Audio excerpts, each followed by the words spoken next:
उदय सामंत आपण त्या लखोबा लोखंडेपेक्षा जास्त अभिनय करताय। ते सोडून आता भारतीय जनता पार्टी इनकमिंगच्या पाठी लागली तर मी तात्काळ राजकारणातून निवृत्ती करेन।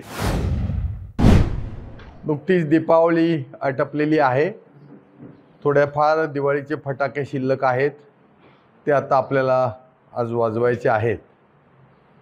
3 दिवसापूर्वी रत्नागिरीचे पालकमंत्री 5 वेळेला निवडून आलेले आमदार सन्माननीय उदय सामंत यांनी काही माझ्याबद्दल वक्तव्य केलेली मला विशेष करून इलेक्ट्रॉनिक मीडियामध्ये पाहायला मिळाली।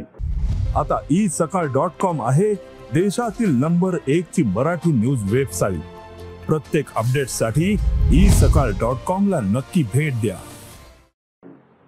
खरं तर दीपावली असल्यामुळे, पाडवा भाऊबीज असल्यामुळे याचा खुलासा करायला थोडासा वेळ होतोय, परंतु मला उदय सामंत यांना सांगावंसं वाटतंय की बेईमानीचे बाळकडू हे बाळमान्यांना कधी मिळालेलं नाही।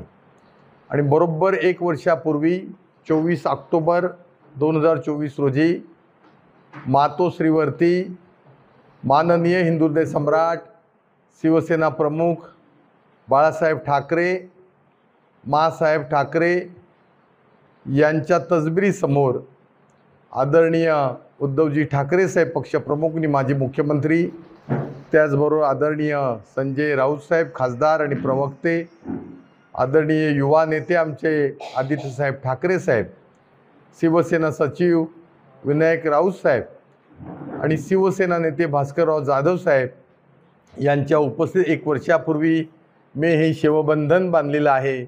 आणि आज या ठिकाणी या निमित्तानं सांगू इच्छितोय, हे मी लाईफ टाईम हे शिवबंधन मी बांधलेलं आहे, म्हणजे माझ्या आयुष्यभरासाठी।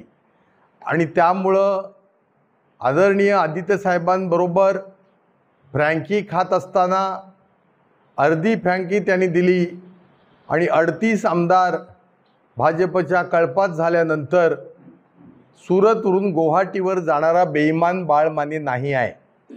कदाचित त्यांना असं सांगायचं असेल की शिंदे सेनेतला एक मोठा नेता काही काळानंतर भाजपामध्ये जाणार आहे, फक्त चुकून त्यांना धनाजी संताजीसारखं बाळमानेचं नाव आठवलं असं मला वाटतं।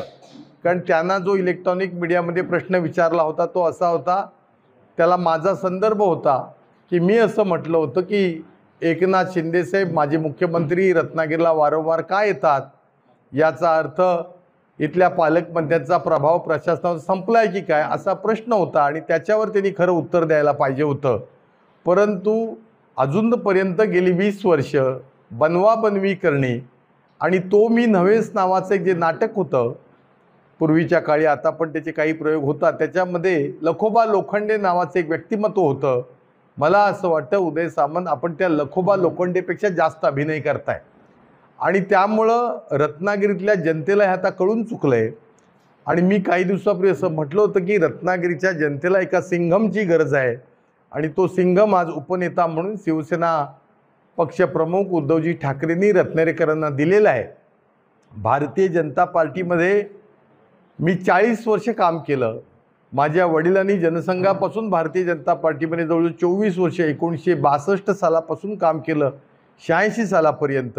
आणि 86 सालापर्यंत गेल्या वर्षीच्या 24 सालापर्यंत 24 ऑक्टोबरपर्यंत 40 वर्ष म्हणजे जवळजवळ 64 वर्ष माने कुटुंबानं राष्ट्रीय स्वयंसेवक संघ आणि भारतीय जनता पार्टी, भारतीय जनसंघाचे विचार घेतले होते, परंतु ती भारतीय जनता पार्टी वर्षभरापूर्वी शिल्लक राहिली नव्हती।